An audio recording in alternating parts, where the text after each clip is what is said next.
1 பேதுரு 5ஆம் அதிகாரம் அதனுடைய 6வது வசனம், ஏசாயா 60ஆம் அதிகாரம் அதனுடைய 22ஆம் வசனம். ரசையின் சத்தமாய் வாசிப்போம். ஆகையால் ஏற்ற காலத்திலே தேவன் உங்களை உயர்த்தும்படிக்கு அவருடைய பலத்த கைக்குள் அடங்கியிருங்கள். சின்னவன் 1000 சிறியவன் பலத்த ஜாதியும் ஆவான். கர்த்தராகிய நான் ஏற்ற காலத்திலே இதை தீவிரமாய் நடப்பிப்பேன். ஹல்லேலூயா.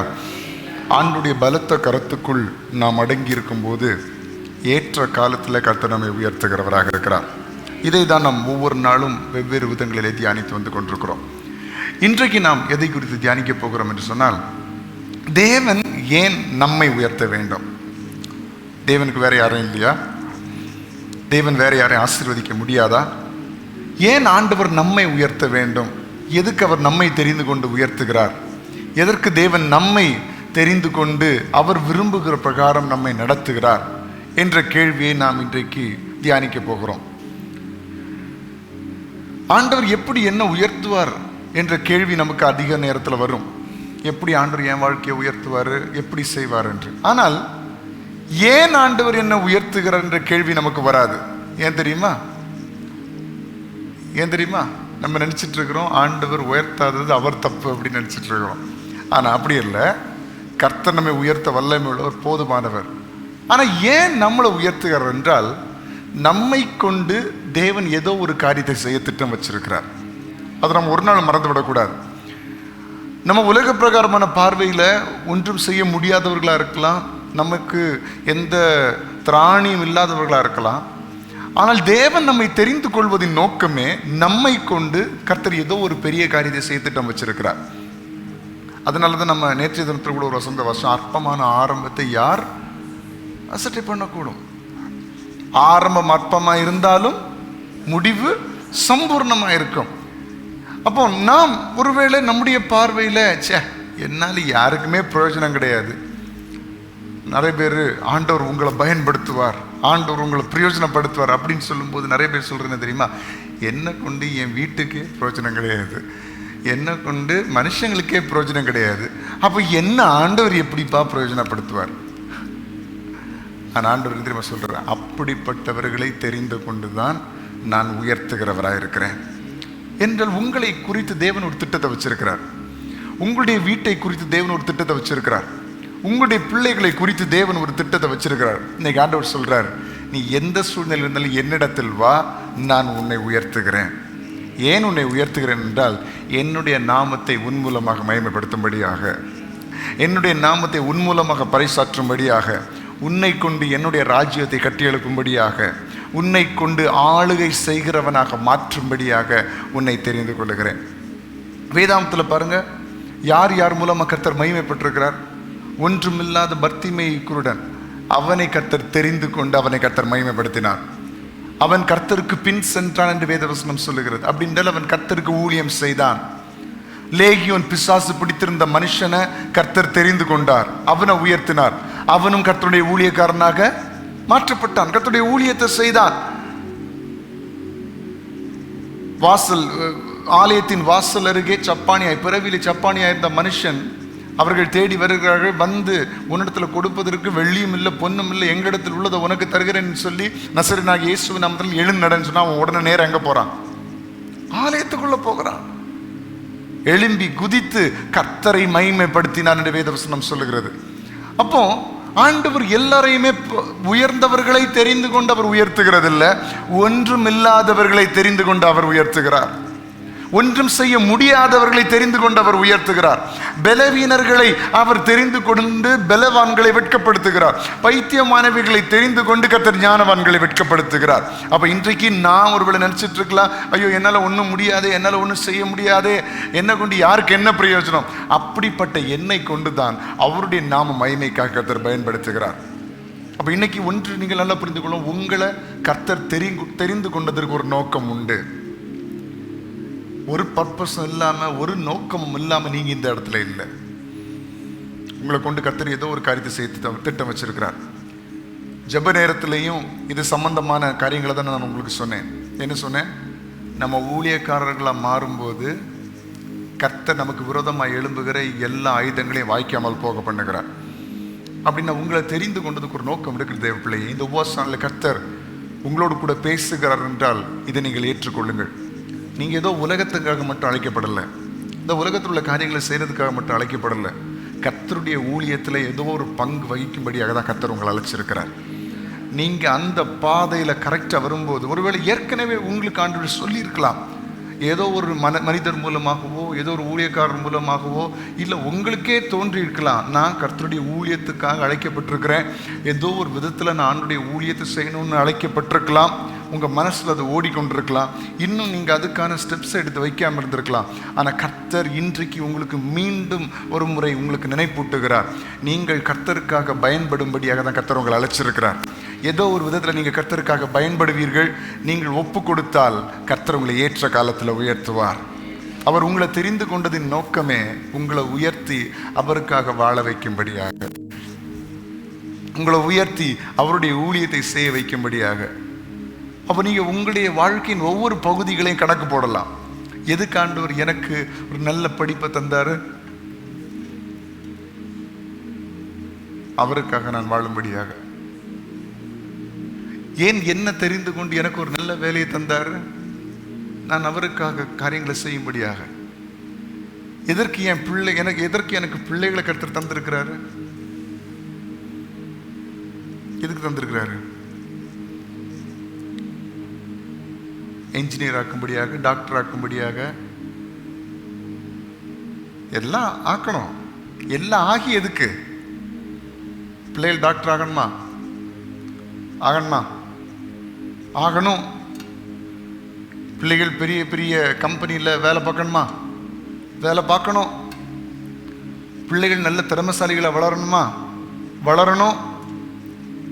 பிள்ளைகள் நல்ல சம்பாதிக்கணும். பிள்ளைகள் உலகத்தில் சமுதாயத்தில் உயர்ந்திருக்கணுமா? நிச்சயம் உயர்ந்திருக்கணும்.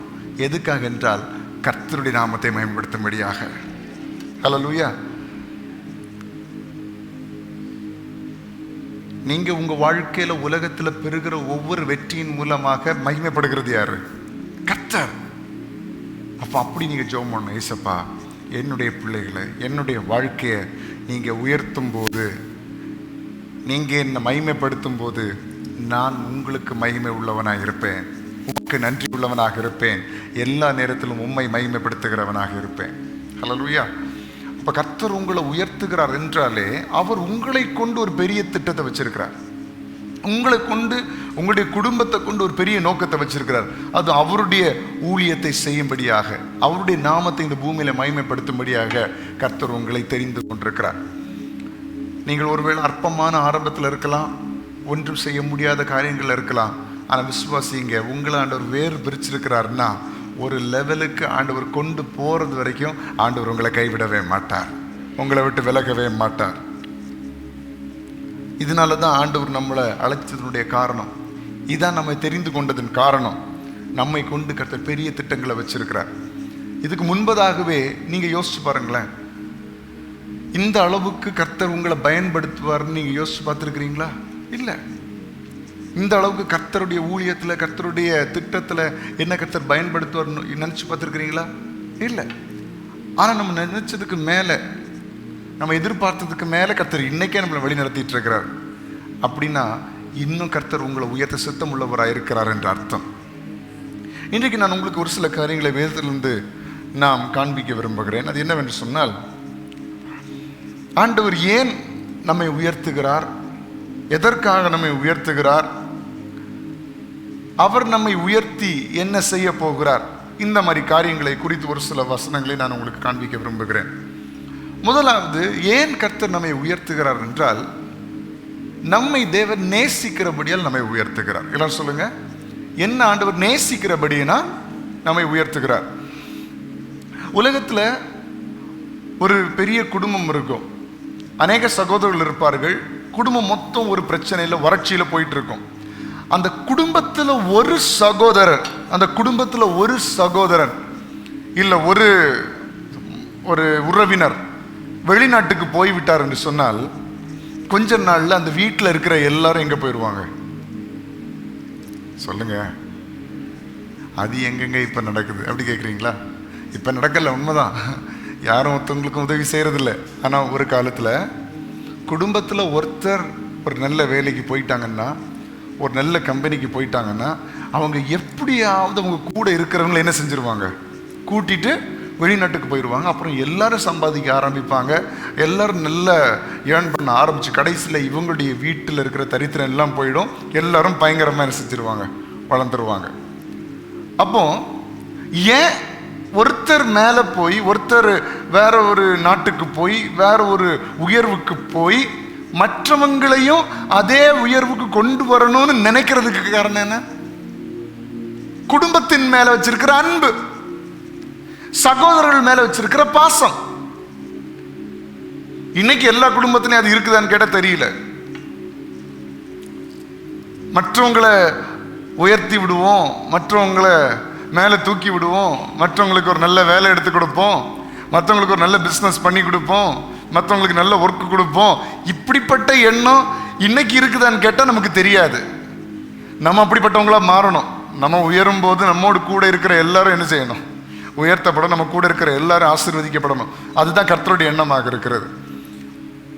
அப்போ ஒரு சகோதரன் வெளிநாட்டுக்கு போன உடனே, ஒரு சகோதரன் நல்ல வேலைக்கு போன உடனே கூட இருக்கிற எல்லாரும் நல்ல நிலைமைக்கு வரணும்னு நினைச்சு பிரயாசப்பட்டு அந்த கம்பெனியில் போய் பேசி, எனக்கு இப்படி குடும்பத்தில் ஒருத்தங்க இருக்கிறாங்க, ரொம்ப நல்ல வேலை செய்வாங்க அப்படின்ட்டு பரிந்துரை செய்து அவங்களுக்கு ஒரு நல்ல வேலையை எடுத்து கொடுத்து நல்ல உயர்வை கொடுக்குறாங்கன்னா அதுக்கு அர்த்தம் என்ன? அந்த சகோதரர்கள் மேலே வச்சிருக்கிற அன்பை காண்பிக்கிறது, அந்த சகோதரர் மேலே வச்சிருக்கிற பாசத்தை காண்பிக்கிறது. ஆண்டவர் நம்மளை எதுக்கு உயர்த்துகிறார்? ஆண்டவர் நம்மளை எதுக்கு உயர்த்தி வச்சு அளவு பார்க்கிறாரு? அவர் நினைச்ச பிரகாரம் என் பிள்ளை உயரணும், அவர் நினைச்ச பிரகாரம் என் பிள்ளை நல்ல சந்தோஷத்துக்குள்ள வரணும்னு ஏன் யோசிக்கிறாருன்னா, அவர் நம்ம மேல அன்பு வச்சிருக்கிறாரு. ஒருத்தங்க நமக்கு உதவி செய்ய முடிஞ்சும் நமக்கு செய்யலைன்னு அர்த்தம் என்ன? நம்ம மேல அன்பு இல்லைன்னு அர்த்தம்.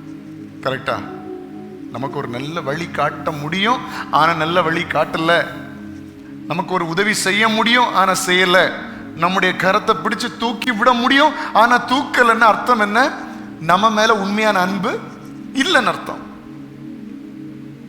உண்மையான அன்பு இல்லைன்னு அர்த்தம். ஆனா தேவன் அப்படிப்பட்டவர் அல்ல, நம்ம மேல் உண்மையான அன்பை வச்சிருக்கிறார். எப்படிப்பட்ட அன்பை வச்சிருக்கிறாரு? தன்னுடைய ஜீவனையே கொடுக்கக்கூடிய அளவில் அன்பு வச்சிருக்கிறார். அவர் சொல்லுகிறார், நான் உன்னை உயர்த்துவேன். ஏன்னா நான் உன்னை நேசிக்கிறேன். சில நேரங்கள்ல கர்த்தர் நம்மை நடத்தின விதங்களை, கர்த்தர் நம்மை வழி நடத்தின விதங்களை யோசிச்சு பார்க்கும்போது நமக்கு அழுகையா தான் வரும், கண்ணீர் தான் வரும். எப்படிப்பா எனக்கு இந்த நன்மைகளை கொடுத்தீங்க?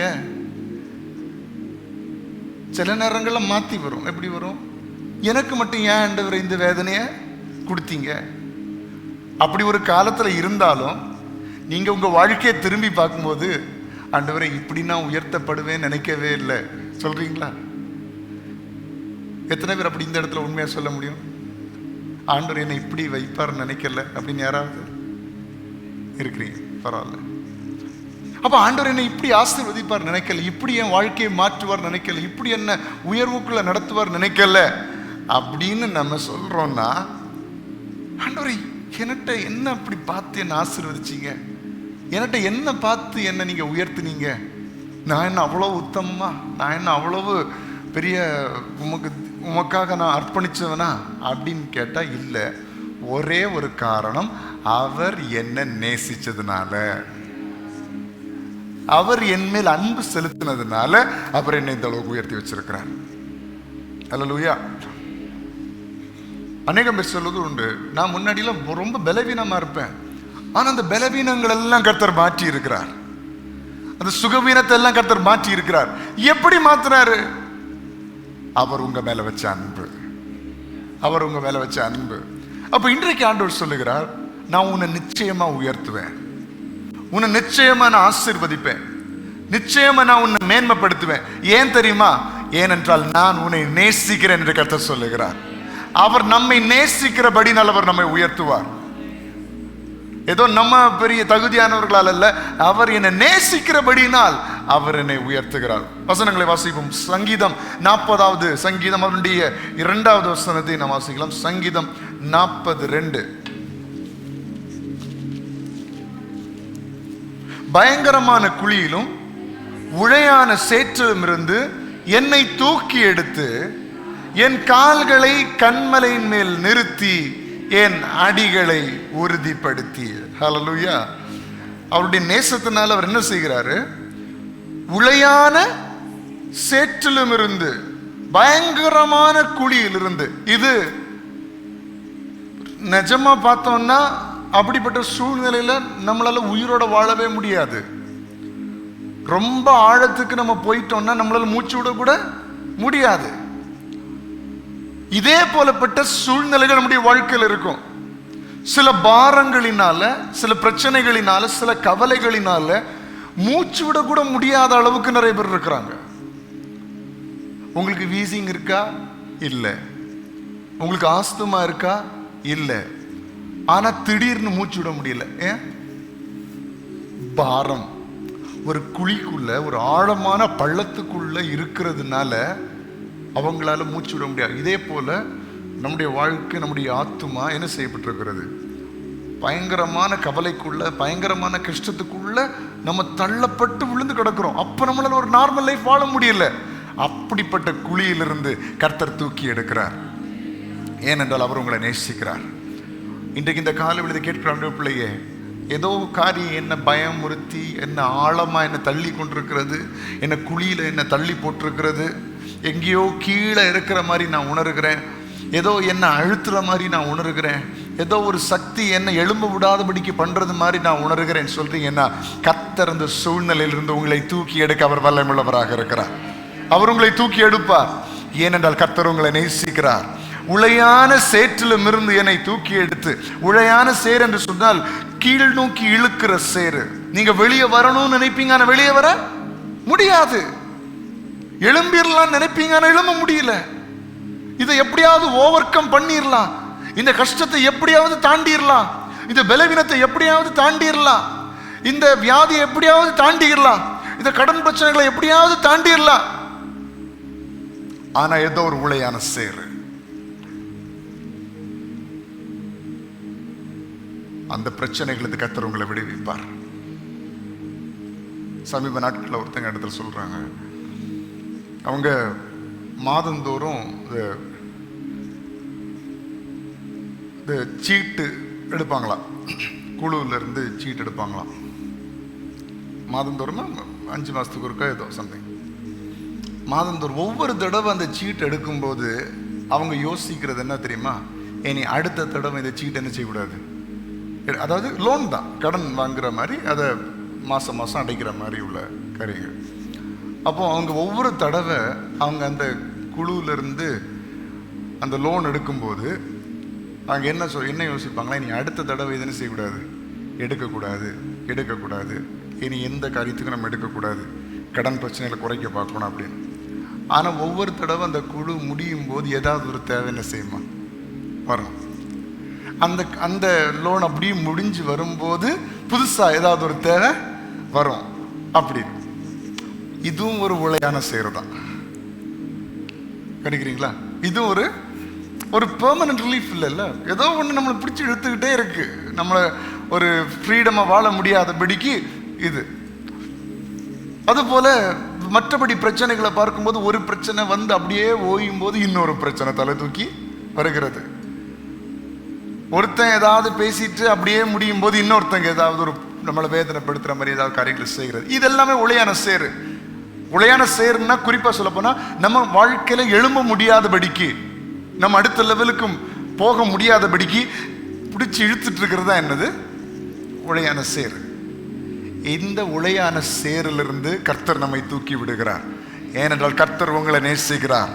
அப்படிப்பட்ட குழியிலிருந்து உங்களை தூக்கி, அப்படிப்பட்ட சேற்றிலிருந்து உங்களை எடுத்து, உங்களுடைய கால்களை கன்மலையின் மேல் நிறுத்தி உங்களுடைய அடிகளை உறுதிப்படுத்துகிறார். யோசேப்புடைய வாழ்க்கையில நடந்தது இல்லையா? குழியிலிருந்து தூக்கி கர்த்தர் கன்மலையின் மேல் உட்கார வச்சார், ஒரு அதிகாரியாக மாற்றினார். இது ஏன் ஆண்டவர் செய்கிறார்னா நம்மை நேசிக்கிறார். எரேமியா 31 அதிகாரம் அதனுடைய 3வது வசனத்தை வாசிப்போம். எரேமியா 31 அதனுடைய 3. பூர்வ காலம் முதல் கர்த்தர் எனக்கு தரிசனமானார் என்பாய். ஆம், அநாதி சிநேகத்தால் உன்னை சிநேகித்தேன், ஆதலால் காருண்யத்தினால் உன்னை இழுத்து கொள்ளுகிறேன். எப்படி அவர் இழுக்கிறாரு? அன்பினால, அவருடைய பாசத்தால, அவருடைய சிநேகத்தால, அவருடைய இரக்கத்தால் நம்மை இழுத்து கொள்ளுகிறார். இப்போ உங்களை உயர்த்துறதுக்கு ஒரே காரணம் என்ன தெரியுமா? அவர் உங்க மேல வச்ச அன்பு, வேற எதுவும் கிடையாது. அப்ப இன்னையில இருந்து நம்ம ஜெபம் பண்ணும்போது, ஆண்டவரே நான் என் வாழ்க்கையில உயர்த்தப்படணும், ஏன்னா நீங்க என்ன நேசிக்கிறீங்கப்பா, நீர் என்னை நேசிக்கிறபடியால் நான் இந்த பிரச்சனைகள் இருந்து நான் வெளியே வரணும். எத்தனை பேர் என்னோட கூட சேர்ந்து அப்படி ஜெபிக்க ஆரம்பிக்க போறீங்க? இந்த உபவாச நாட்களில, இந்த 11வது நாளில நான் அப்படி சொல்லி ஜெபிக்க போறோம். ஆண்டவரே என் வாழ்க்கையில நான் அனுபவித்துக் கொண்டிருக்கிற குழியின் அனுபவம் மாறணும், ஏன்னா நீங்க என்ன நேசிக்கிறீங்கப்பா, உங்களுடைய அன்பினால என்ன இழுத்து கொண்டீங்க. நான் இன்னைக்கு பட்டு கொண்டிருக்கிற எல்லா அவமானத்தின் குழிகளும் என்னை விட்டு மாறணும், ஏன்னா நீங்க என்ன நேசிக்கிறீங்க ஆண்டவரே. இன்னைக்கு என் சரீரத்தில் நான் அனுபவிக்கிற எல்லா பலவீனங்களும், எல்லா சுகவீனங்களும், எல்லா பிசாசின் போராட்டங்களும், எல்லா பயங்களும், எல்லா குழப்பங்களும், அப்படிப்பட்ட குழியிலிருந்து நான் இன்னைக்கு வெளியே வரணும், ஏன்னா நீங்க என்ன நேசிக்கிறீங்க ராஜா, நீங்க என்ன நேசிக்கிறீங்க. நம்ம இன்னைக்கு அப்படி சொல்லி ஜெபிக்க போகிறோம். ஆண்டவர் ஏன் நம்மளை உயர்த்துகிறார்? அவர் நம்மை நேசிக்கிறபடியினால், அநாதி சிநேகத்தால் நம்மை சிநேகிக்கிறார், அவருடைய காருண்யத்தினால் நம்மை இழுத்துக் கொள்ளுகிறார். இரண்டாவது, எப்பொழுது நம்மை உயர்த்த முடியும் ஆண்டவரால? ஒன்று, நாம் பலவீனமாய் இருக்கும் போதும் கர்த்தர் நம்மை உயர்த்த முடியும். நாம் பிரச்சனைகளுக்குள்ளாக சிக்கி இருக்கும் போதும் ஆண்டவர் நம்மை உயர்த்த முடியும். வாசிக்கலாம், ஏசாயா 40ஆம் அதிகாரம் அவனுடைய 29வது வசனத்தை வாசிக்கும் போது, அவர் எந்தெந்த நேரத்தில் நம்மை தூக்குகிறார் என்று சொல்லி நம்ம பார்க்கிறோம். சோர்ந்து போகிறவனுக்கு அவர் பலன் கொடுத்து, சத்துவம் இல்லாதவனுக்கு சத்துவத்தை பெருக பண்ணுகிறார். பலன் இல்லாதவனுக்கு பலன். அப்ப எந்த நேரத்தில் ஆண்டவர் நம்மை உயர்த்த முடியும்? நான் பலவீனனா இருக்கிறேன் ஆண்டவரே என்று சொல்லும் போது கர்த்தர் நம்மை பலப்படுத்தி உயர்த்துகிறவராக இருக்கிறார். நம்ம என்னைக்குமே ஆண்டுடைய கிரியைகளுக்கு காலம் குறிக்கவே கூடாது, காலம் குறிக்கவே கூடாது. கர்த்தர் எப்ப நம்ம உயர்த்துகிறாரோ உயர்த்தட்டும், எப்ப நம்ம பயன்படுத்துகிறாரோ பயன்படுத்தட்டும். ஆண்டவர் உங்களை உயர்த்த நினைக்கும் போது, ஆண்டவர் ஒரு புதிய காரியத்தை செய்ய நினைக்கும் போது நம்ம அதை தள்ளி போடக்கூடாது. ஏன் ஆண்டவரே நான் பலவீனனா இருக்கிறேன், இப்ப என்னால முடியாது. விசுவாசத்துல கால வைக்கணும், விசுவாசத்துல கால வைக்கணும். ஆண்டவர் சொல்லுகிற நேரத்துல கால் வைக்கணும். ஆண்டவரே முன்னாடி நிற்கிறது யோர்தான், யோர்தானை கம்பேர் பண்ணும்போது நாங்க பலவீனர்கள். எனக்கு முன்னாடி இருக்கிற பிரச்சனையை பார்க்கும்போது நான் பலவீனன், எனக்கு முன்னாடி இருக்கிற கஷ்டத்தை பார்க்கும்போது நான் பலவீனன். ஆனா எப்படி கால் வைக்கணும்னா, கர்த்தர் மீதியை பார்த்துக் கொள்வார். கால் எடுத்து வைக்கிறது மட்டும்தான் என் வேலை. அதான் பலவீனன் பலவான் என்று சொல்வானாக. பலவீனத்தில் அவருடைய பலன் பூரணமாக விளங்கும். இன்றைக்கு இதை கேட்கிற ஆண்டு பிள்ளையை, உங்க பிரச்சனைகளுக்கு முன்பதாக, உங்களுடைய கஷ்டங்களுக்கு முன்பதாக நீங்க பலவீனர்கள் தான். ஆனால் இந்த பலவீனத்தில் கர்த்தருடைய பலன் பூரணமாய் விளங்க வேண்டும் என்றால் நீங்கள் அவருடைய கரத்தை பிடித்து கால் வைக்க வேண்டும். அப்பதான் நம்ம உயர்த்தப்பட முடியும். ஆண்டவர் நம்மளை பயன்படுத்தணும்னு நினைக்கும் போது, ஆண்டவர் புதிய காரியங்களை நம்முடைய வாழ்க்கையில செய்யணும்னு நினைக்கும் போது, ஆண்டவர் இப்ப என்னால முடியாதுன்னு ஒரு வார்த்தையை நீங்க சொல்லக்கூடாது. இப்ப என்னால முடியாது. ஆண்டவர் ஒரு வாய்ப்பை தரும்போது, ஆண்டவர் ஒரு ஆப்பர்ச்சுனிட்டி தரும்போது, என்னால முடியாதுன்னு முதல்ல வாயில வரவே கூடாது. ஏன்னா பலவீனனா இருக்கும்போது தான் கர்த்தர் பல காரியங்களை நம்மை கொண்டு செய்கிறார். அதனால நான் கொஞ்சம் ஸ்ட்ராங் ஆயிட்டு வரேன். ஒருத்தங்களுக்கு திடீரென்று ஒரு ஸ்கூல்ல டீச்சர் வேலை கிடைச்சது. அதுக்கு அவங்க என்ன தெரியுமா சொன்னாங்க, நான் படித்து பல வருஷம் ஆயிட்டு, எனக்கு அந்த ஃப்ளூவன்சி எல்லாம் கிடையாது, இப்போ நான் டீச்சராக வந்தேன்னா எனக்கு செட் ஆகாது, நான் இப்போ வர மாட்டேன் அப்படின்னு சொல்லிட்டாங்க. இதெல்லாம் என்னாச்சு தெரியுமா? இன்னைக்கு வரைக்கும் வேலைக்கு போகல. என்னாச்சு? இன்னைக்கு வரைக்கும் வேலை போகல. ஆனால் அந்த எக்ஸ்பீரியன்ஸ் இல்லாத டைமில் கூட கொஞ்சம் முயற்சி செஞ்சு எப்படியாவது அந்த வேலையில் ஜாயின் பண்ணியிருந்தாங்கன்னா தானாக ஃப்ளூவன்சி வந்திருக்கும், தானாக ப்ராக்டிஸ் ஆகிருக்கும், தானாக இப்பொழுது நல்ல நிலைமைக்கு மாற்றப்பட்டிருப்பார்கள். ஆனால் தங்கள் மேல் நம்பிக்கை வச்சபடினால தங்களுடைய பலத்தின் மேலே எப்போ வந்தால் சரியாகாது, இப்போ பண்ணால் சரியாகாது, ஏன்னா நான் அந்த அளவுக்கு ஆயத்தமாக இல்லை. எப்போ ஆயத்தப்படுறது? ஏதாவது ஒரு காரியத்தில் காலை வச்சாதான் நமக்கு ப்ராக்டிஸ் ஆகும். ஏதாவது ஒரு இடத்துல காலை வச்சாதான் நம்முடைய பயிற்சி வரும். ஏதாவது ஒரு இடத்துல நம்ம வழி திறந்தாதான், அங்கே கால் வச்சாதான் அடுத்த கட்ட உயர்வுக்கு நம்ம தயாராகும். இல்லைன்னா அப்படியே தான் இருப்போம். அப்போ ஒரு நாளும் ஆண்டவரே நான் பலவீனன், என்னால் முடியாது என்று சொல்லி ஒதுங்கி இருந்தா கர்த்தர் ஒரு நாளும் நம்மளை உயர்த்த முடியாது. பலப்படுத்துகிறவர் கூட இருக்கிறாருன்னு நம்பி அவருடைய கரத்தை பிடிச்சிட்டு போயிடணும். இப்போ என்னால் முடியாது, இப்போ செய்ய முடியாது, அடுத்த வாரம் பார்த்துக்கலாம், அப்புறம் பார்த்துக்கலாம், அடுத்த மாதம் பார்த்துக்கலாம், அடுத்த வருஷம் பார்த்துக்கலாம். நோ, இப்பவே செய்ய ஆரம்பிக்கணும். அது கர்த்தருடைய பலத்துல செய்ய ஆரம்பிக்கணும். ஆண்டவரே நீங்க உதவி செய்யுங்கன்னு சொல்லி கால் எடுத்து வைக்கணும். உங்களுக்கு என்ன ஆப்பர்ச்சுனிட்டி கர்த்தர் தந்தாலும், என்ன வாய்ப்புகளை கர்த்தர் தந்தாலும் அது உயர்வுக்கான வாய்ப்பு என்பதை நீங்க மறந்து விடவே கூடாது. என்ன வாய்ப்புகளை கர்த்தர் கொடுத்தாலும் அதை பயன்படுத்துவதற்கு நீங்கள் பழகிக்கொள்ள வேண்டும். ஏனென்றால் கர்த்தர் உங்களை மேலான நோக்கத்துக்காக அழைத்திருக்கிறார். எதுக்கு ஆண்டவர் உங்களை உயர்த்தணும்? உங்களுக்கு வர்ற வாய்ப்புகள் எல்லாம் சும்மா வர்றது நினைச்சீங்களா? இன்னைக்கு வர்ற வாய்ப்புகள் என்னைக்கு வராது. இன்னைக்கு வருகிற ஆப்பர்ச்சுனிட்டிஸ் என்னைக்கு உங்களுக்கு வராது. இன்னைக்கு உங்களிடத்துல இருந்து கேட்பாங்க, அக்கா இதை செய்றீங்களா, அண்ணா இதை செய்றீங்களா, தம்பி இதை செய்வியான்னு உங்கள்கிட்ட வந்து கேட்பாங்க. இதே வார்த்தை என்னைக்கு உங்களை பார்த்து கேட்க மாட்டாங்க. இன்னைக்கு அநேக பேர் வந்து உங்களுக்கு ஆப்பர்ச்சுனிட்டி தருவாங்க, இதை செய்யுங்களேன், அப்படி பண்ணுங்களேன், இப்படி பண்ணுங்களேன்னு சொல்லுவாங்க. ஆனா என்னைக்குமே இந்த ஆப்பர்ச்சுனிட்டிஸ், இந்த வாய்ப்புகள் உங்களுக்கு வந்து கொண்டிருக்கும் என்று நினைக்காதீர்கள். திடீரென்று நீங்க விரும்புவீங்க, ஆப்பர்ச்சுனிட்டிஸ் வராது.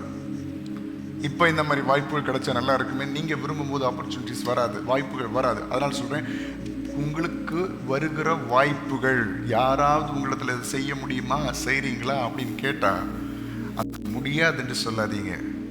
நான் உதவியை சொல்லலை, நான் இந்த மாதிரி காரியங்களை சொன்னேன். கர்த்தர் தருகிற வாய்ப்புகள், கர்த்தர் ஏற்படுத்துகிற வாய்ப்புகள் நீங்க முடியாதுன்னு சொல்லக்கூடாது. ஏனென்றால் எந்த வாய்ப்பு மூலமாகவும் கர்த்தருடைய வாழ்க்கையை மிகவும் உயர்ந்த நிலைமைக்கு கொண்டு வர முடியும். அப்ப நான் ஒருவேளை பலவீனனா இருக்கலாங்க, ஒருவேளை ஒன்னும் செய்ய முடியாதவனா இருக்கலாம். ஆனா கர்த்தருடைய பலத்துல கால் எடுத்து வைக்கணும். ஊழியத்துல கூட உங்களுக்கு ஏதாவது வாய்ப்புகள் வந்துச்சுன்னா நீங்க அதை கர்த்தருக்காக பயன்படுத்தணும். ஆண்டவர் உங்களுக்கு கொடுத்திருக்கிற தாளந்துகளை வச்சு நீங்க அதை செய்யணும். ஏன்னா ஒருத்தங்க உங்களிடத்துல வந்து சொல்லுகிறார்கள் என்றால், கேட்கிறார்கள் என்றால், கர்த்தர் அனுப்பாம ஒரு அழைப்பு உங்களுக்கு வராது. எத்தனை பேர் விசுவாசிக்கிறீங்க? நன்மையான எந்த ஈவும் பூரணமான எந்த வரவும் கர்த்தரிடத்திலிருந்து வருகிறது. உங்களை யாரும் கெட்ட வழிக்கு கூப்பிடலையே, யாரும் உங்களை தப்பான வழிக்கு கூப்பிடலையே, யாரும் உங்களை பாவத்துக்கு நேராக தள்ளலையே. கர்த்தருக்கு நேராய், கர்த்தருக்கு ஏதுவாக ஒரு வாய்ப்புகள் உங்களுக்கு வரும்போது அதை கர்த்தருடைய பலத்தினால நீங்க அதை செய்ய வேண்டும், முயற்சி செய்ய வேண்டும். முயற்சி செய்யும் போது கர்த்தர் அதன் மூலமாக பெரிய காரியங்களை செய்வார். இதை உங்களுடைய பிள்ளைகளுக்கும் கற்றுக் கொடுக்கணும். பிள்ளைகளை வந்து ரொம்ப ஒரே இடத்துல இருந்து ஒரு கூட்டுக்குள்ளே இருக்கிற மாதிரி பிள்ளைகளை என்ன செய்யக்கூடாது, வளர்க்கக்கூடாது. நம்ம லோக்கல் பாஷையில் சொல்லுவாங்க, குண்டு சட்டிக்குள்ள குதிரை ஓட்டுறதுன்னு சொல்லுவாங்க. அப்படி யாரை வளர்க்கக்கூடாது, பிள்ளைகளை வளர்க்கக்கூடாது. பிள்ளைகள் எல்லாவற்றிலையும் பார்ட்டிசிபேட் பண்ணக்கூடிய அளவில் வளர்க்கணும். எல்லாவற்றிலையும் கலந்து கொள்ளக்கூடிய விதத்தில் பிள்ளைகளை வளர்க்க வேண்டும். ஒதுங்குகிற பிள்ளைகளாய் வளர்க்கக்கூடாது. பிள்ளைகள் ஒதுங்க வேண்டும். சில காரியங்களுக்கு, பாவத்துக்கு ஒதுங்கணும், பரிசுத்த கொலைச்சலுக்கு ஒதுங்கணும், தேவன் விரும்பாத காரியங்களுக்கு ஒதுங்கணும், கள்ளத்தனத்திற்கு ஒதுங்கணும், பெற்றோருக்கு மறைச்சு எதுவும் செய்யக்கூடாது என்று ஒதுங்கணும். புரியுதுங்களா? ஒதுங்க வேண்டிய இடத்துல ஒதுங்கணும். மற்றபடி பிள்ளைகளை எல்லாவற்றிலையும் உற்சாகம் உள்ளவர்களா, ஸ்கூல்ல எல்லாம் அவங்க படிப்பாங்க, நிறைய காரியங்கள் வரும் பிள்ளைகளுக்கெல்லாம். ஆனால் நான் ஸ்கூல் படிக்கும்போது நிறைய ஆப்பர்ச்சுனிட்டிஸ் வரும். எனக்கு எதுலேயுமே கலந்து கொள்ள பிடிக்காது. ஒரு விதமான பயமாகவே இருந்துகிட்ருக்கோம். இப்படிலாம் ஆப்பர்ச்சுனிட்டிஸ் வரும்னு நான் வீட்டில் கூட சொல்ல மாட்டேன். ஏன்னா வீட்டில் சொன்னால் என்ன சொல்லுவாங்க? வீட்டில் சொன்னால் நீ அதில் ஏன் சேரலை, நீ அதில் ஏன் ஜாயின் பண்ணலை, எல்லாத்துலேயும் ஜாயின் பண்ண சொல்லுவாங்க எங்கள் வீட்டில். அதனால நான் வீட்டில் வந்து ஒன்றுமே சொல்ல மாட்டேன், அமைதியாக இருப்பேன். ஆனால் அது எவ்வளோ பெரிய மோசம் தெரியுமா? நம்முடைய தாளந்துகள் திறமைகள் எதுவும் வெளியே வராமல் அப்படியே போயிடும். ஸ்கூலில் சிங்கிங் காம்படிஷன் வைப்பாங்க, ஜாயின் பண்ணுறதில்ல. எலக்யூஷன் காம்படிஷன் வைப்பாங்க, ஜாயின் பண்ணுறதில்ல. எஸ்ஏ ரைட்டிங் கட்டுரை போட்டி வைப்பாங்க, ஜாயின் பண்ணுறதில்ல. வரைகிற போட்டி, படம் வரைகிறது போட்டி வைப்பாங்க, ஜாயின் பண்ணுறதில்ல. ஆண்டருடைய வார்த்தையை சொல்கிறது கூட ஆப்பர்ச்சுனிட்டிஸ் தருவாங்க ஸ்கூலில், அதை கூட என்ன செய்கிறது இல்லை. சரி, எல்லாத்துலேயும் ஒதுங்கி ஒதுங்கி ஒதுங்கி ஒதுங்கி ஒதுங்கி அப்படியே ஸ்கூல் டேஸில் கழிச்சிட்டோம். ஆனால் ஆண்டவர் கிருபையினால 11லேருந்து என்னுடைய வாழ்க்கை மாறிச்சு. 11லேருந்து கிடைக்கிற ஆப்பர்ச்சுனிட்டிஸ் எல்லாம் பயன்படுத்த ஆரம்பித்தேன். ஸ்கூலில் அந்த 11th 12th அப்புறம் காலேஜ். ஆனாலும் சில சில ஆப்பர்ச்சுனிட்டிஸில் மிஸ் பண்ணியிருக்கிறேன். நான் எதுக்கு சொல்கிறேன்னா, நம்ம பிள்ளைகளையும் சின்ன வயசுலேயே அப்படியே வளர்க்கணும். என்னால் முடியாது போயிட்டு தோத்துக்கிட்டு வர பிரச்சனை இல்லை. புரியுதுங்களா உங்களுக்கு? எல்லாம் நம்ம பிள்ளை எல்லாத்துலேயும் ஃபஸ்ட் எடுக்கணும்னு நம்ம நினைக்கலாமா? நினைக்கக்கூடாது. போட்டு கலந்து கொள்ளட்டு, தோத்துட்டு தப்பி வச்சுட்டு வரட்டு, பிரச்சனை இல்லை. அது நமக்கு மேட்டர் இல்லை. தோக்கிறது ஜெயிக்கிறது ரெண்டாவது. ஆனால் கலந்து கொள்ள வேண்டும், முயற்சி செய்ய வேண்டும். பலன் இல்லைன்னாலும் கர்த்தருடைய பலத்தில் அவர்கள் அதை செய்ய வேண்டும். அப்போ பிள்ளைகள் வந்து சொல்லுவாங்க, அம்மா என்னால் பாட்டு பாடவே முடியலம்மா, எல்லாரும் நல்லா பாடுறாங்க. அப்போ நீங்கள் சொல்லணும், ஆண்டவரிடத்துல ஜெபம் பண்ணு. ஞானம் இல்லாதவன் கர்த்தரிடத்துல ஞானத்தை கேட்டு பெற்றுக்கொள்ள கடவன். என்னோட ஒரு நண்பன், இன்னைக்கு நீங்கள் எல்லாரும் பாட்டு பாடினீங்கன்னா நீங்கள் எவ்வளோ அழகாக கை தட்டுறீங்க. கை தட்டுறீங்களா? அழகா கை தட்டுறீங்க. கரெக்டாக தாளத்துக்கு ஏற்ற மாதிரி கை தட்டுறீங்க. அவனுக்கு கரெக்டாக கை தாளம் தட்டக்கூட வராது. அப்படின்னா அந்த டைமிங் மிஸ் ஆகிட்டே இருக்கும். எல்லாரும் கரெக்டாக ஒரு மியூசிக் ஒரு இதில் போயிட்டு இருக்கோம், இவன் ஒரு சைடில் கை தட்டிட்டு இருப்பான். இன்னைக்கு அவன் ஒரு பெரிய ட்ரம்மராக இருக்கான். கரெக்டாக பாட வராது, கரெக்டாக கை தட்ட வராது. ஆனால் முயற்சி செஞ்சு இன்னைக்கு ஒரு பெரிய ட்ரம்மராக இருக்கிறான். வேற ஃபீல்டில் அவன் வேலை பார்த்தாலும் அழகாக ட்ரம் வாசிப்பான். அந்த அளவில் அவன் மாற்றப்பட்டிருக்கான். கர்த்தர் அவனை உயர்த்தி இன்னைக்கு சொல்லுவான், ஆண்டவர் தான் எனக்கு இந்த தாளந்தை தந்ததுன்னு சொல்லுவான். ஏன்னா அவனுடைய வளர்ச்சியை நாங்கள் அந்த வயசுலேருந்தே பார்த்துருக்குறோம். முதல்ல வராது, பாட்டு பாட வராது. ஆனால் இப்போ அப்படி இல்லை, வேற லெவலில் ஆயாச்சு. அப்போ பிள்ளைகள் ஏதாவது ஒரு காரியங்களை கலந்து கொள்ளும் போதுதான் அவர்கள் பலவீனர்கள் என்று உணர்வார்கள். நீங்க ஒரு இதுலயே கலந்து கொள்ள விடலன்னு வைங்க, வீட்டுல இருந்து பெரிய சார் மாதிரி பேசிட்டு இருப்பாங்க. எல்லாரும் பெரிய இவங்க தான் முதலமைச்சருக்கு பிஏ மாதிரியும் வந்திருந்து எல்லாத்தையும் ஆர்டர் போடு, டேய் அப்பா அதை செய்யுங்க, டே அம்மா அதை செய்யுங்க. நான் உங்களுக்கு இதில் நிறைய போட்டிகள் எல்லாம் கலந்து கொள்ளும் போது தான் நமக்கும் நிறைய பலவீனங்கள் இருக்குதுன்னு தெரிய வரும்போது அம்மாட்ட வந்து அழும் பிள்ளைகள், அம்மா என்னால் பாட முடியல, என்னால் பேச முடியல, என்னால் எழுத முடியல. அப்போ காதில் ஒரு திருக்கு கொடுத்து இருந்து ஜெபம் பண்ண, ஆண்டவரத்துல கேளு, ஆண்டவரே எனக்கு ஞானத்தை தாங்க, எனக்கு படிக்க கிருபை தாங்க, எனக்கு எழுத கிருபை தாங்க, எனக்கு பேசுறதுக்கு கிருபை தாங்க, ஆண்டவரத்துல கேளு. கர்த்தர் அந்த பலவீனத்தில் அவருடைய பலனை தந்து உன்னை நடத்துவார். அப்ப ஆண்டவர் உயர்த்துவதற்கு பலவீனர்களை தெரிந்து கொள்ளுகிறார். ஆப்பர்ச்சுனிட்டிஸ் அப்படிப்பட்டவங்களுக்கு தான் கொடுக்கிறார். அந்த சூழ்நிலையில நீங்கள் முயற்சி செஞ்சு வரும்போது எல்லா காரியம் நீங்க முயற்சி செய்கிற எல்லாவற்றிலும் கர்த்தர் உயர்வுகளை தருவார். அப்போ விசேஷமாக நீங்க ஆண்டவருடைய நாம மகிமைக்காக நீங்களும் நிறைய காரியங்களை ஆண்டவருக்காக செய்யணும். அது கூட எஸ்பெஷலி உங்க பிள்ளைகளை சிறு வயதிலிருந்தே அப்படி டியூன் பண்ணணும். எல்லா காரியங்களிலும் பங்கெடுக்கணும்னு சொல்லி நீங்க வளர்க்கணும். எப்படி நீ சாப்பிட்றது முக்கியமோ, ஸ்கூல்ல உள்ள எல்லா காரியங்களும் நீ என்ன செய்யணும், பங்கெடுக்கணும். ஆண்டவருக்கு பிரியமான காரியங்கள்ல, சரியா? அதுலயும் ஒரு பிராக்கெட்ல போட்டுறணும். ஆண்டவருக்கு பிரியம் இல்லாத காரியங்களை என்ன செய்யக்கூடாது, தலை போடக்கூடாது. அது உங்களுக்கே தெரியும். ஊழியத்தில் உள்ள எல்லா காரியம், சபையில் உள்ள எல்லா காரியங்களுக்கும் பிள்ளைகளை உற்சாகப்படுத்தணும். இப்ப பாருங்க, என்னுடைய அம்மா எழுதின ஒரு பாடல். ஆண்டுக்கு சுத்தமாக இருந்தால் இந்த மாதம் 30ஆம் தேதி அதை நம்ம வெளியிட போகிறோம். இந்த உபவாச கூட்டத்தின் கடைசி நாள் 30ஆம் தேதி அந்த ஞாயிற்றுக்கிழமை நம்ம வெளியிட போகிறோம். இன்றைக்கி எல்லோரும் அதை பார்க்க போகிறீங்க. அதில் மேக்சிமம் இருக்க போகிறது நம்ம சபையில் வாஞ்சி உள்ள பிள்ளைகள் தான் அங்கே வந்திருக்கிறாங்க. அதுவும் நான் மேக்சிமம் அது ஒர்க்கிங் டேயில் வைக்கிற காரணமே வாஞ்சி உள்ள பிள்ளைகள் எப்படி நல்லா என்ன செய்வாங்க, வருவாங்க பாருங்க. லீவ் போட்டுட்டு நைட்டு 12:30 வரைக்கும் பிள்ளைகள் உற்சாகம் என்ன செய்திருக்கிறார்கள், பாடி இருக்கிறார்கள், ஷூட்டிங்கில் நின்னாங்க. அப்போ அந்த பிள்ளைகள் வாஞ்சியோடு வரும்போது பார்க்கும்போது சின்ன சின்ன பிள்ளைகளெல்லாம் அப்படி ஜாலியாக நிற்கிறத பார்க்கும்போது எனக்கு அவ்வளோ சந்தோஷம். இந்த பிள்ளைகள் ஆண்டவரை இப்படி அழகாக நடத்துகிறாரு அப்படின்னு சொல்லி. அப்போ இதுதான் சபையில் உள்ள எல்லா காரியத்திலையும் உங்களுடைய பிள்ளைகள் என்ன செய்யணும், கலந்து கொள்ளணும். நிறைய பிள்ளைகள் இதில் கலந்து கொள்ளலை, நிறைய பிள்ளைகள் வரல. ஆனால் நான் நினைக்கிறேன்னா இனி அடுத்த தடவை பண்ணும்போது ஆண்டவர் சுத்தமாக இருந்தால் நம்முடைய கரங்களை கர்த்தர் ஆசீர்வதிச்சா அடுத்த தடவை இந்த பாடல்களை பண்ணும்போது எல்லா பிள்ளைகளும் அதில் என்ன செய்யணும், கலந்து கொள்ளணும். இந்த உலகத்தில் ஆண்டவருடைய நாமத்தை மகிமைப்படுத்தாமல் வேற யாரும் நம்ம பிரியப்படுத்துறதுக்கு இல்லையா? அப்போ இந்த பிள்ளைகள் எல்லா சின்ன சின்ன பெரிய காரியங்கள் மட்டும் இல்லை. இப்போ இந்த மாதிரி காரியங்களில் மட்டும் செயல்பட்டு சின்ன காரியங்களில் செயல்படாமல் இருந்த பிரயோஜனமே இல்லை. சின்ன காரியமாக இருந்தாலும் சரி எல்லாத்துலேயும் நான் ஒரு பார்ட்டாக இருக்கணும். எல்லாத்துலேயும் சின்ன சின்ன காரியங்கள் உங்களுக்கு அதை எக்ஸ்பிளைன் பண்ண வேண்டிய அவசியம் இல்லை. சின்ன சின்ன காரியங்கள், சின்ன சின்ன பொறுப்புகள், எல்லாவற்றிலும் நாம் உண்மை உள்ளவர்களாக இருக்கும்போது எல்லாவற்றிலும் கர்த்தர் நம்மை உயர்த்துகிறவராக இருக்கிறார். ஐயோ என்னால் முடியாதுன்னு சொல்லுகிற பிள்ளைகளுக்கு நீ ஆண்டவரிடத்துல பலனை கேளு, ஆண்டவரிடத்துல ஜெபம் பண்ணு, உட்காரு, ஒரு மணிக்கூர் உட்காரு. ஏசுப்பா எனக்கு இதை செய்யணும்னு விருப்பமா இருக்கு. மன விருப்பங்களை நிறைவேற்றுகிறவர் தானே உங்க ஆண்டவர்.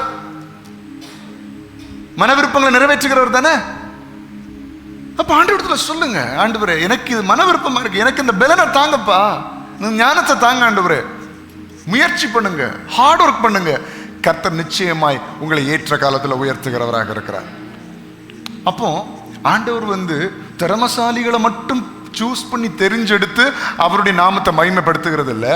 அவர் பலவீனர்களை தெரிந்து கொண்டு கர்த்தர் மற்றவர்களை அவமானப்படுத்துகிறார். பலவான் என்று பெருமை பேசி கொண்டிருக்கிறவர்களை பலவீனர்களை கொண்டு சாதிக்க வைத்து அவமானப்படுத்துகிறார். அல்லேலூயா. அப்ப அதுக்கு நீங்க உங்களை ஒப்பு கொடுக்க வேண்டும். சோர்ந்து போகிறவனுக்கு அவர் என்ன செய்கிறார், பலன் கொடுத்து சத்துவம் இல்லாதவனுக்கு சத்துவத்தை பெருக பண்ணுகிறார். அதே ஏசாயா 41:10 நம்ம எல்லாருக்கும் தெரிந்த வசனம். வாசிங்க பார்க்கலாம். ஏசாயா 41:10.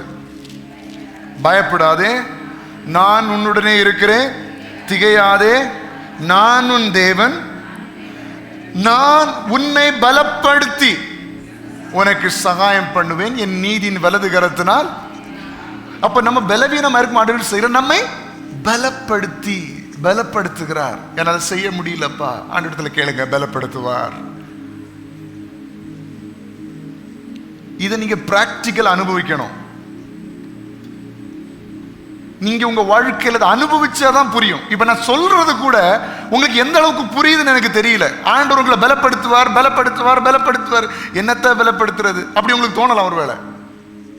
ஆனா நீங்க வாழ்க்கையில அனுபவிச்சு பார்த்தா தான் தெரியும். தேவ பிள்ளைகளே, நீங்க அனுபவிச்சு பார்க்கணும். ஆண்டவர் என்ன பலப்படுத்துங்கப்பா.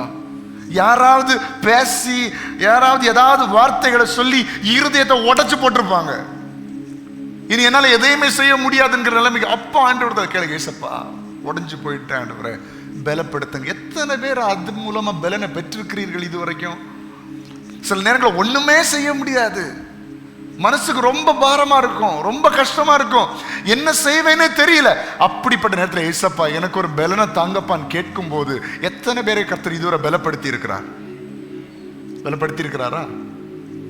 இன்னைக்கு மறுபடியும் உங்களுக்கு நினைப்பூட்டுகிறார். ஏதோ ஒரு விதத்தில் சோர்ந்து போயிருக்கிறாயா? ஏதோ ஒரு விதத்தில் பலவீனப்பட்டிருக்கிறாயா? ஐயோ என்னால் இனி செய்ய முடியாது, என்னால் இனி உயர முடியாது. உங்களை தான் கர்த்தர் தெரிந்தெடுத்திருக்கிறார் மேன்மையான காரியங்களை செய்யும்படியாக. மேன்மையான காரியங்களை நீங்க ஆண்டவருக்காக நடப்பிக்கும்படியாக தேவன் உங்களை தெரிந்தெடுத்திருக்கிறார்.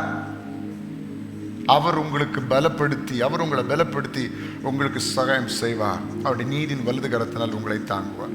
முதல்ல பார்த்தோம், ஆண்டவர் நம்மளை நேசிக்கிறபடினால் நம்ம என்ன செய்கிறார்? உயர்த்துகிறார். ரெண்டாவது, நம்மை பலப்படுத்தி ஆண்டவர் உயர்த்துகிறார். நம்ம பலவீனமா இருக்கும்போது பலப்படுத்துகிறார். ஒரு வேலையை செய்ய முடியலையா, ஆண்டவர்கிட்ட பலனை கேளுங்க.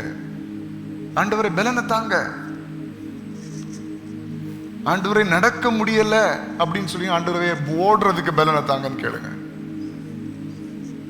ஆண்டவரை என்ன ஓடுவதற்குரிய பலனை தாங்க. ஓடுவதற்கு பலன் இருந்தா கண்டிப்பா நடக்க முடியுமா? முடியாதா? முடியும். ஆண்டவரை படி ஏறுறதுக்கே கஷ்டமா இருக்கு. ஆண்டவர் படியில வேகமா ஏறுறதுக்கு எனக்கு கிருபை தாங்க. ஆண்டவர் உங்களை பலப்படுத்துவார். என் கர்த்தர் பலப்படுத்துகிற தேவன். கர்த்தரிடத்துல ஜெபம் பண்ணி முயற்சி செய்யுங்க. நீங்க எடுக்கிற எல்லா முயற்சிகளையும் கர்த்தர் வாய்க்க பண்ணுவார். மூன்றாவது, நம்ம பிரச்சனைகளை அனுபவித்துக் கொண்டிருக்கும் போது அதிலிருந்து நம்மை தூக்கி எடுத்து உயர்த்துகிறார். சங்கீதம் 18வது சங்கீதம் 16வது வசனத்தை வேகமா வாசிப்போம்.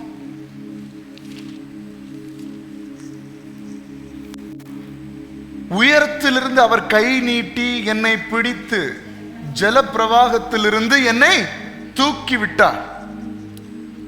பிரச்சனைகளுக்குள்ள சிக்கி இருக்கும் போது எப்படி? உயரத்திலிருந்து அவர் கையை நீட்டி என்னை பிடித்து ஜல பிரவாகத்திலிருந்து என்னை தூக்கி விட்டார். இதுக்கு நம்ம 2 பேரை உதாரணமா சொல்லலாம். யார சொல்லலாம்? ஒண்ணு யோனா. யோனா சொல்லலாமா? யோனா எங்க இருந்தாரு?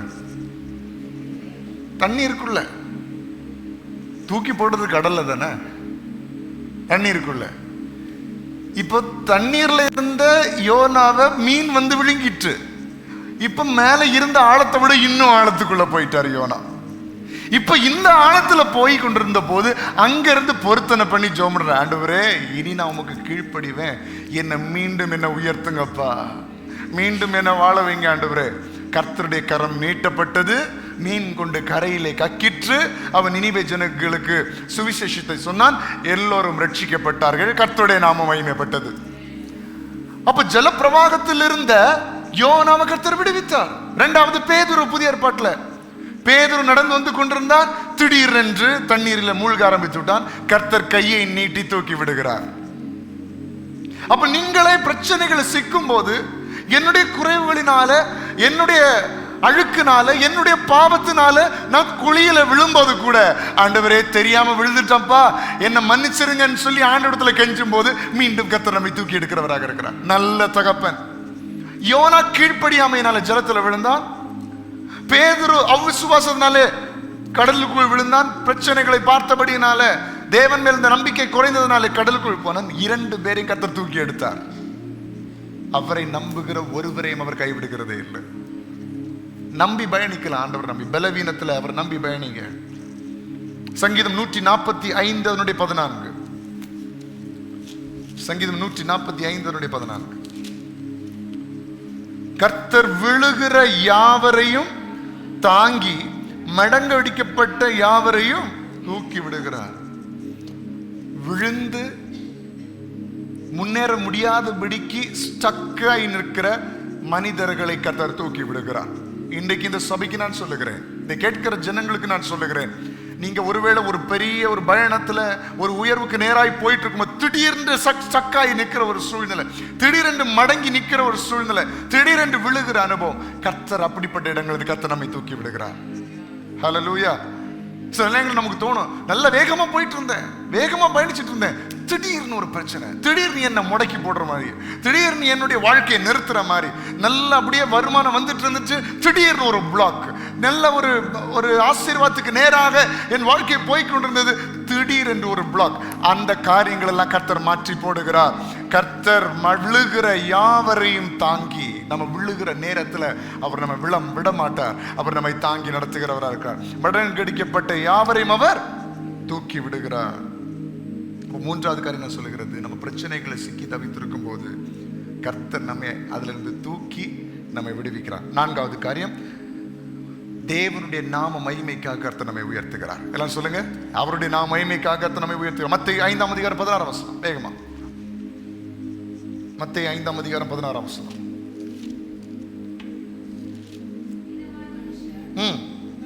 உங்கள் நற்கிரியைகளை கண்டு பரலோகத்தில் இருக்கிற உங்கள் பிதாவை மகிமைப்படுத்தும்படி உங்கள் வெளிச்சம் அவர்கள் முன்பாக பிரகாசிக்க கடவது.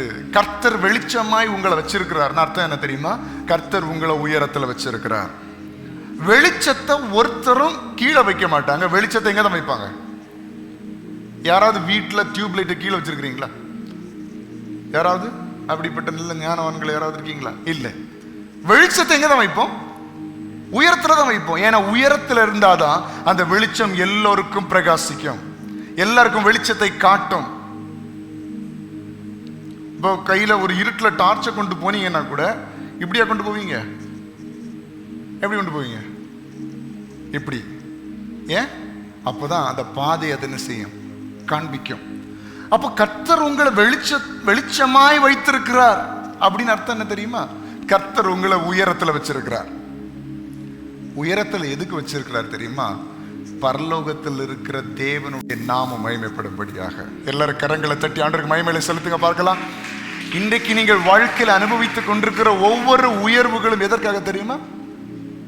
கர்த்தருடைய நாம மகிமைக்காக. ஒருவேளை இன்றைக்கு ஏதோ ஒரு விதத்தில் தாழ்த்தப்பட்டிருக்கிறேன் என்று நீங்க நினைப்பீர்கள் என்றால், இன்னைக்கு ஆண்டவரத்துல சொல்லுங்க, ஏசப்பா என்ன நீங்க வெளிச்சமா மாற்றுங்க, என்ன நீங்க உயர்த்துங்க, அதன் மூலமாக உங்களுடைய நாம மகிமைப்படும்.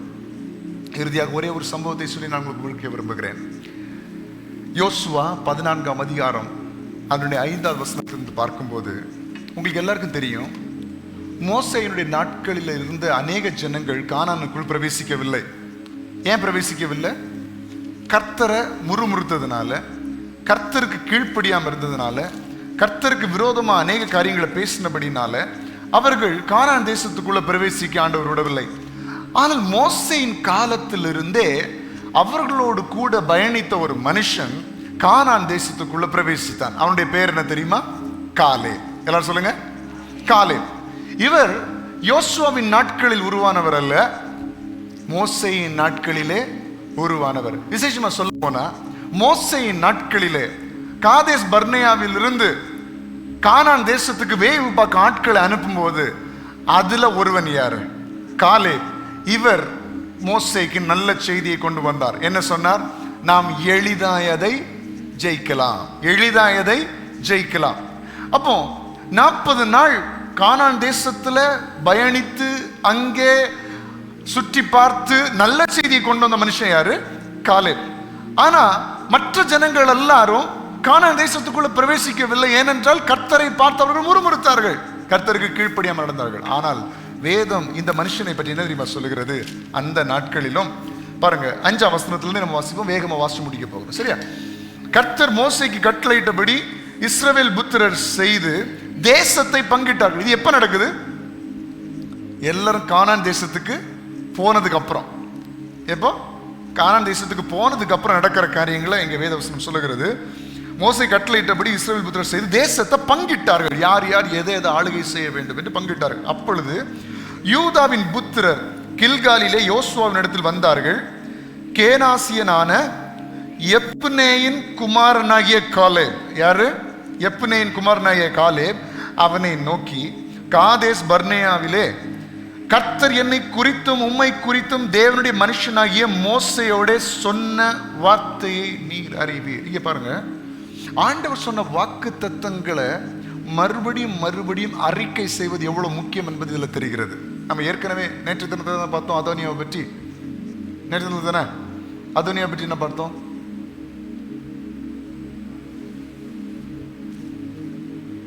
என்னங்க 30ஆம் தேதி எல்லா நாள் உள்ளது சொல்லணும். சாலமோன் ராஜாவாக மாற வேண்டும் என்று தாவீது ராஜா என்ன சொல்லிவிட்டார். ஆனா அந்த வார்த்தை நிறைவேற முடியாதபடிக்கு அதோனியா எழும்பினான். அப்போ பத்சேபாலும் சாலமோனும் சேர்ந்து ராஜாவிடத்துல போய் சொல்றாங்க, நீங்க சொன்னதை நிறைவேற்ற வேண்டும். இங்கேயும் மோசேயின் நாட்கள்ல கர்த்தர் சொல்லி இருக்கிறார், என்ன செய்யணும்? காலேபுக்கு சில காரியங்களை நீ செய்ய வேண்டும் என்று சொல்லி இருக்கிறார். ஆனா இப்ப மோசே இல்ல, இப்ப யார் இருக்கிறா? யோசுவா இருக்கிறார். அப்போ யோசுவா சொல்லுகிறாரு, கர்த்தர் மோசேயோடு சொன்ன வார்த்தையை நீர் அறிவீர். எல்லாரும் சொல்லுங்க, கர்த்தர் மோசேயோடு சொன்ன வார்த்தையை நீர் அறிவீர். அப்போ தேசத்தை வேவு பார்க்க கர்த்தரின் தாசனாகிய மோசே என்னை காதேஸ் பர்னேயாவிலிருந்து அனுப்புகிற போது எனக்கு 40 வயதா இருந்தது. எப்போ அங்க காதேஸ் பர்னேயா, அதை பத்தி நான் டீட்டெயிலாக சொன்னேன். எத்தனை பேர் ஞாபகம் இருக்காது? ஆண்டவரே ஸ்தோத்திரம். இஸ்ரவேல் ஜனங்கள் எகிப்திலிருந்து கானானுக்கு போற மேப்பெல்லாம் போட்டு காட்டணும்னா, அப்போ எங்க இருந்து எகிப்திலிருந்து எங்க வந்தாங்க?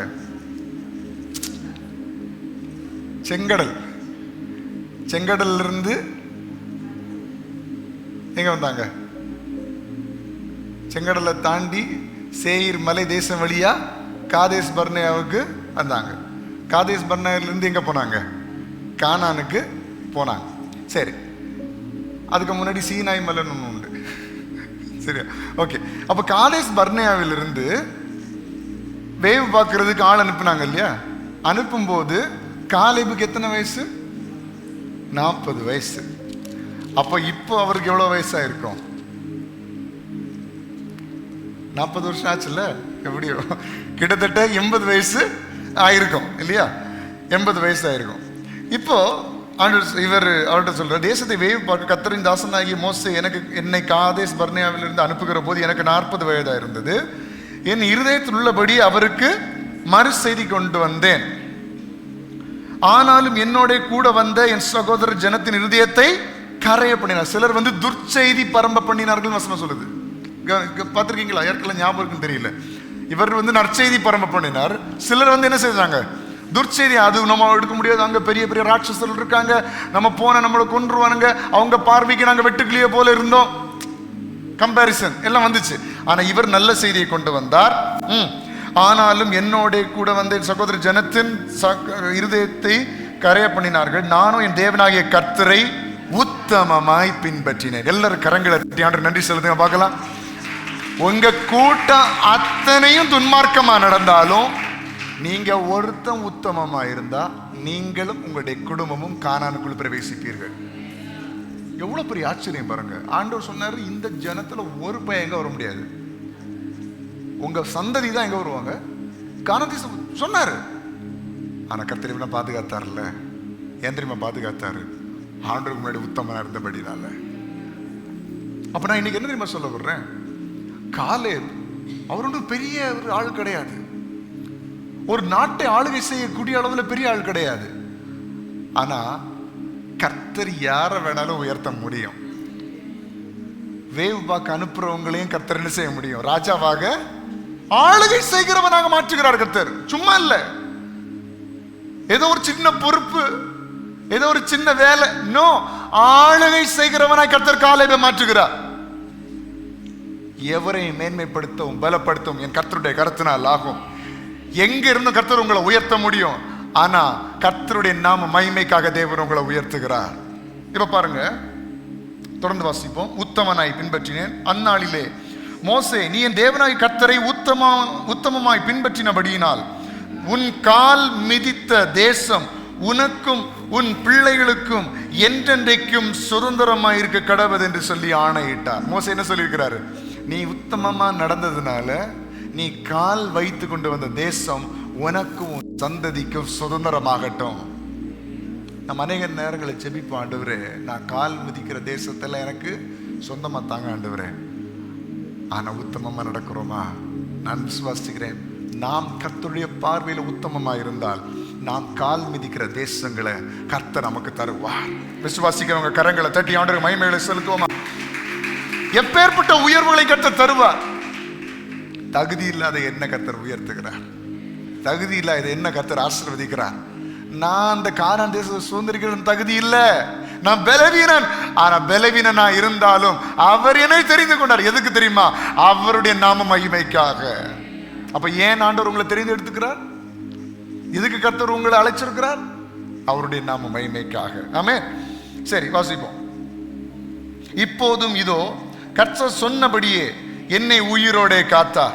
இஸ்ரவேலர் வனாந்திரத்தில் சஞ்சரிக்கையில் கர்த்தர் அந்த வார்த்தையை மோசையோடு சொல்லி இப்போது 45 வருஷம் ஆயிற்று.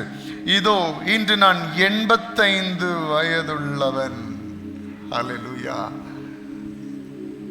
நீங்க நினைப்பீங்க, நான் எந்த வயசுல இந்த ஆசீர்வாதத்தெல்லாம் அனுபவிக்க போறேனோ, ஆசீர்வாதத்தை கர்த்தர் நீங்க பார்க்க வைக்கணும்னா 120 வயசானாலும் கர்த்தர் உங்களை வாழ வைப்பார்.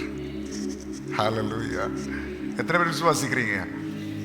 85 வயசானாலும் நீ சுதந்திரிக்க வேண்டியதை கர்த்தர் சுதந்திரிக்க பண்ணுவார். உன் வயது ஒரு பொருட்டல்ல, உன் பலவீனம் ஒரு பொருட்டல்ல. கர்த்தர் உயிரோட காத்தார்னா அவர் சொன்னதை செய்யும் அளவு உன்னை கைவிடுவதில்லை. சொன்னதை செய்து முடிப்பது வரைக்கும் அவரோட கைவிட மாட்டார். நான் எப்படி இதெல்லாம் பார்க்க போறேன்னு தெரியலையே, இந்த நன்மையெல்லாம் பார்க்க பயப்படாதீங்க, கர்த்தர் பார்த்துக் கொள்வார். நிறைய பேருக்கு சில ஆசைகள் இருக்கும், இதெல்லாம் என் கண்ணு பார்க்குமா? நீங்க யாரை விசுவாசிக்கிறீங்க? உயிரோட காக்கிற தேவனை விசுவாசிக்கிறீர்கள். ஹல்லேலூயா. சொல்லணும், என் கண் காணும், என் காதுகள் கேட்கும். அப்படி நீங்க சொல்லும் போதே மரண பயத்தை உண்டு பண்ணுகிற பொல்லாத ஆவிகள் வெளியே போயிடும். ஹல்லேலூயா. நீங்க வாழ்க்கையில சில டார்கெட்டை வச்சிருக்கணும். ஆண்டவரே, இதையெல்லாம் என் கண் பார்க்கணும், இதையெல்லாம் காதுகள் கேட்கணும். உன் பிள்ளைகளின் பிள்ளைகளை நீ காண்பாய். அது கர்த்தருடைய ஆசீர்வாதம். நீங்க அதை சொல்லி ஜெபம், ஆண்டவரே என்ன நீங்க பலப்படுத்தி இதெல்லாம் பார்க்கும்படி எனக்கு கிருபை செய்யணும். இப்ப கர்த்தர் சொன்ன வார்த்தையை இவர்களுக்கு என்ன செய்திருக்கிறார்? நிறைவேற்றி இருக்கிறார். வாசிங்க தொடர்ந்து. மோசேனை அனுப்புகிற நாளில் எனக்கு இருந்த அந்த பலன் இந்நாள் வரைக்கும் எனக்கு இருக்கிறது. நல்ல கரங்களை தட்டி, இப்படியா கரங்களை தட்டுவீங்க? இந்த வசனத்தை வாசிட்டு எப்படி கையை தட்டணும்? நீங்க உங்களுக்கு இந்த மாதிரி பலன் வேணுமா? நல்ல கையை தட்டி ஆண்டவரத்துல கேளுங்க. ஆண்டவரே, காலேபுக்கு கொடுத்த அதே பலனை கர்த்தர் இந்த சபையில கொடுப்பீராக, இந்த உபவாச நாளில ஜனங்களுக்கு கொடுப்பீராக. 40 வயதுல இருந்த அதே பலனை காலேபுக்கு 85 வயதுல கொடுக்க முடியும் என்றால், இந்த நேரத்தில் கர்த்தரை ஆராதிக்கிற பிள்ளைகளுக்கும் கர்த்தர் பூரண பலத்தை கொடுப்பீராக. ஹல்லேலூயா. என்ன சொல்லுகிறார்? மோசே என்னை அனுப்புகிற நாளில் எனக்கு இருந்த அந்த பலன் இந்நாள் வரைக்கும் எனக்கு இருக்கிறது. யுத்தத்திற்கு போக்கும் வருத்தமாய் இருக்கிறதற்கு அப்போது எனக்கு இருந்த பலன் இப்போதும் எனக்கு இருக்கிறது. இந்த சாட்சி எத்தனை பேர் சொல்ல போறீங்க? மோசைக்கு மட்டும்தான் அவர் தேவனா? ஆரோனுக்கு மட்டும்தான் அவர் தேவனா? யோசுவாவுக்கு மட்டும்தான் அவர் தேவனா? காலேபுக்கு மட்டும்தான் அவர் தேவனா? உங்களுக்கு எனக்கு அதே தேவன் தானே? நீ விசுவாசிக்கிறபடியே உனக்கு ஆகும். ஆண்டவரே, எனக்கு 35 வயசுல எப்படி இருக்கு? எனக்கு 27 வயசுல உட்கார்ந்து எழும்போது டொக்கு டொக்குன்னு சத்தம் கேட்குதே. ஜெபம் பண்ணுங்க, கர்த்தர் இன்னைக்கு பலப்படுத்துவார். நாடி நரம்புகளை கர்த்தர் பலனடைய செய்வார். ஏனென்றால் காலேபை கர்த்தர் பலப்படுத்த முடியும்னா உங்களையும் கர்த்தர் பலப்படுத்த முடியும். இன்னொரு விஷயம் இருக்கு, சொல்லவா? 85 வயசுல காலேப் அவ்வளவு பலமா இருந்ததுக்கு காரணம், 40வது வயசுல காதேஸ் பர்னேயாவிலிருந்து கானான் வரைக்கும் நடந்து போனார். அதனால கூட்டம் முடிந்த பிறகு உங்கள் பைக்கு கார்கள் எல்லாம் இங்கே வைத்து விட்டு என் வீட்டுக்கு நடந்து போங்க. 85வது வயதுல காலேபை போல கர்த்தர் உங்களை பலப்படுத்துவார். இப்ப போச்சே.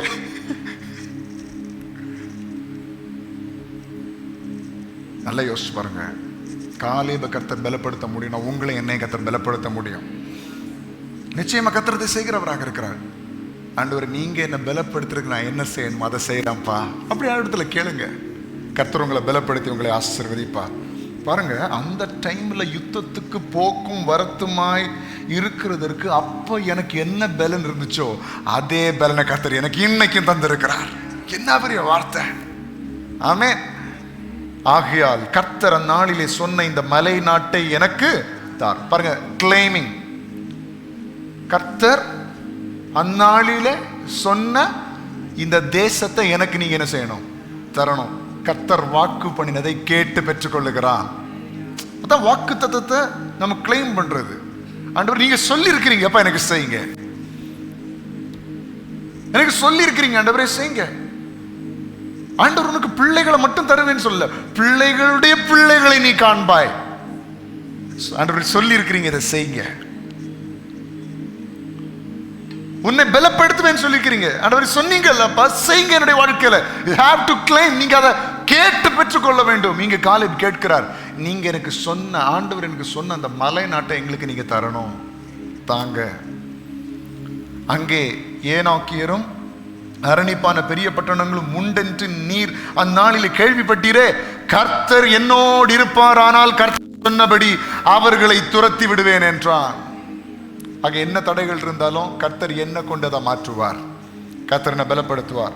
அப்பொழுது யோசுவா எப்னேயின் குமாரனாகிய காலேபை ஆசீர்வதித்து எபிரோனை அவனுக்கு சுதந்திரமாக கொடுத்தான். எதை கொடுத்தாரு? எப்ரோன். ஹெப்ரோன் கேள்விப்பட்டிருக்கீங்களா? ஹெப்ரோன் கேள்விப்பட்டு நிறைய பேர் வச்சிருப்பாங்க ஹெப்ரோன் அப்படின்னு. ஹெப்ரோனை ஆண்டவர் அவனுக்கு கொடுத்தார்.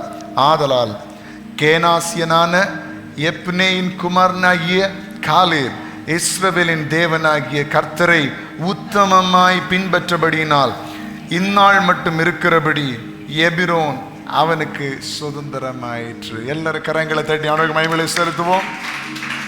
இந்த ஹெப்ரோன் எங்க இருக்கு? இந்த ஹெப்ரோன் எங்க இருக்கு? அது வேற இடம் நினைச்சிடாதீங்க, அதுவும் கானான்ல தான் இருக்கு. வாசிங்க ஆதியாகமம் 23:2. வாசிங்க ஆதியாகமம் 23:2. கானான் தேசத்தில் உள்ள எபிரோன் என்னும் கீரியாத் அர்பாவிலே சாராள் மரித்தாள். நம்ம சாராள் மரித்தாள் இப்ப வேண்டாம், நான் எதுக்கு சொல்ல வந்தேன்னா, எபிரோன் எங்க இருக்கு? கானான்ல இருக்கு. அப்ப கானான் தேசத்தில் உள்ள ஒரு மலை நாட்டை ஆளுகை செய்யும்படியாக தேவன் காலேபை தெரிந்தெடுத்தார். கானான் தேசத்தில் இருக்கிற எபிரோனை ஆளுகை செய்யக்கூடிய அளவில் கர்த்தர் காலேபை உயர்த்தினார். மனுஷனால் அற்பமாய் எண்ணப்பட்டவர். யோசிச்சு பாருங்க, எல்லா மனுஷனும் கர்த்தரை முறுமுறுக்கும் போது, மோசையை முறுமுறுக்கும் போது, காலேப் மட்டும் கர்த்தருக்கு கீழ்ப்படி நடக்கும் போது எவ்வளவு எதிர்ப்புகள் அவன் சந்திச்சிருப்பான். நீ மட்டும் பெரிய ஆளா? நீ மட்டும் பெரிய மத்தவனா? நீ மட்டும் பெரிய உத்தமனா? நாங்க எல்லாரும் மோசைக்கு விரோதமா பேசிட்டு இருக்கிறோம், நாங்க எல்லாரும் கர்த்தருக்கு விரோதமா முறுமுறுத்துட்டு இருக்கோம், நீ மட்டும் பெரிய உத்தம மாதிரி ஜெபம் பண்ணிட்டு இருக்கிறாயோ? அப்படி இருந்ததுனால அது அவ்வளவு எதிர்ப்புகள் மத்தியில, அவ்வளவு நிந்தனைகள் மத்தியில, அவ்வளவு அவமானங்கள் மத்தியில காலேப் உண்மையாய் உத்தமமாய் இருந்தபடினால் அவனுடைய ஜனத்தார் எல்லாரும் அழிக்கப்பட்ட போதிலும் கர்த்தர் அவனை கானான் தேசத்துக்கு கொண்டு சேர்த்தார். பலவீனனா இருந்தாலும் பரவாயில்லைங்க, கர்த்தருடைய கரத்துல உங்களை அர்ப்பணிச்சா, அவருடைய பாதப்படியில உங்களை உத்தமனாய் ஒப்பு கொடுத்தால் கர்த்தர் ஏற்ற காலத்துல உங்களை உயர்த்துவார். ஏன் கர்த்தர் உங்களை தெரிந்து கொண்டார் தெரியுமா? உங்களை பலவீனராயிருக்கிற உங்களை, கஷ்டத்தில் இருக்கிற உங்களை, நஷ்டத்தில் இருக்கிற உங்களை, குழியில் இருக்கிற உங்களை உயர்த்தி ஆசீர்வதித்து கர்த்தருடைய நாம மகிமைக்காக வைத்து இருக்கிறார். அதுக்காக தான் கர்த்தர் உங்களை தெரிந்தெடுத்திருக்கிறார். அதுக்கு தான் கர்த்தர் உங்களை